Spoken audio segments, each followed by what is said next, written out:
ન્યૂઝીલેન્ડના Oakland શહેરમાં ભારતીય સંસ્કૃતિ અને ખાસ કરીને ગુજરાતી ગરબાની ભવ્ય ઉજવણી કરવામાં આવી હતી। સેવાભાવી યુવાનો વિનયભાઈ મહેતા, સ્વપ્નિલ શાહ અને તેમના મિત્રો દ્વારા ઓકલેન્ડના નોર્થ શોર ખાતે આવેલા ઇવેન્ટ ફાઇન્ડા સ્ટેડિયમમાં રંગતાળી 2026 રાસ ગરબાનું આયોજન કરવામાં આવ્યું હતું। ભારતથી હજારો કિલોમીટર દૂર વસતા ગુજરાતીઓ અને ભારતીયો પોતાની સંસ્કૃતિ અને પરંપરાને નવી પેઢી સુધી પહોંચાડી શકે તે હેતુથી આ વિશેષ આયોજન કરવામાં આવ્યું। આ પ્રસંગે ગરબા ક્વીન ઐશ્વર્યા મજમુદારે પ્રાચીન અને અર્વાચીન રાસ ગરબા રજૂ કરાવી ખેલૈયાઓને ગુજરાતમાં હોવાનો અનુભવ કરાવ્યો। હજારોની સંખ્યામાં ખેલૈયાઓ પરંપરાગત કેડિયા, ધોતી અને રંગબેરંગી પોશાકમાં સજ્જ થઈને ગરબાના તાલે ઝૂમી ઉઠ્યા। આયોજકે જણાવ્યું હતું કે ગરબો માત્ર નૃત્ય નથી પરંતુ ગુજરાતી સંસ્કૃતિ, ભક્તિભાવ અને સમુદાયની એકતાનું પ્રતીક છે। વિદેશમાં વસતા ગુજરાતીઓ માટે આવા કાર્યક્રમો પોતાની માતૃભૂમિ સાથે જોડાવાનું એક મજબૂત માધ્યમ છે। કાર્યક્રમ દરમિયાન પ્રાશી ગ્રુપના સેવાભાવી યુવાનોની કામગીરીને બિરદાવવામાં આવી હતી। તેમજ આપણી સંસ્કૃતિને 7 સમંદર પાર જીવંત રાખવા બદલ ધર્મેન્દ્ર બાબરિયા દ્વારા ગરબા ક્વીન ઐશ્વર્યા મજમુદારનું પુષ્પગુચ્છ આપી સન્માન કરવામાં આવ્યું હતું।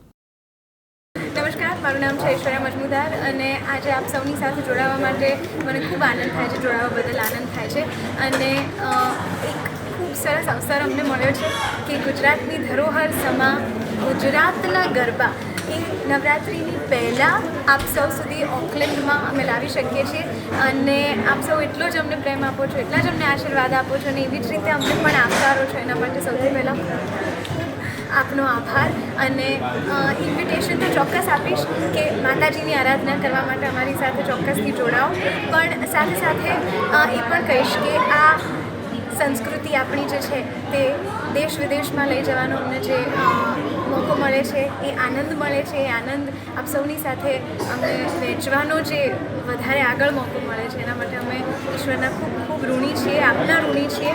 અને તે સાથે વડાપ્રધાનશ્રી પણ આવ્યા હતા ત્યારે એમણે પણ ઘણી બધી આના વિષયની જ વાત કરેલી હતી કે કઈ રીતે આપણે બધા અહીંયા આવ્યા છીએ અને હવે આપણા સૌની એ જવાબદારી છે કે આપણા દેશનું નામ ઉજ્જવળ કરીએ, રોશન કરીએ અને આઈ એમ શ્યોર આપણે કરીએ। મારું નામ વિનય મહેતા છે। હું ઓકલેન્ડ ન્યૂઝીલેન્ડથી તમારી સમક્ષ ઊભો છું આજે અને ઓકલેન્ડમાં આજે બહુ મોટો કાર્યક્રમ થવા રહ્યો છે। ગુજરાતની ગરબા ક્વીન ઐશ્વર્યા મજમુદાર અહીંયા આવી ગઈ છે અને મોટા પાયા પર ગરબાનો પ્રોગ્રામ થવા જઈ રહ્યો છે।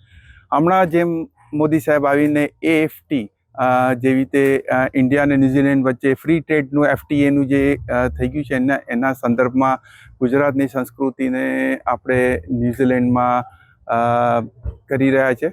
તો એક બહુ મોટો ઇવેન્ટ થવા જઈ રહ્યો છે। તો અમે ઐશ્વર્યા મજમુદારને અહીંયા ન્યૂઝીલેન્ડમાં આવકારીએ છીએ। વિપુલ ધામેચા, દિવ્યાંગ ન્યૂઝ।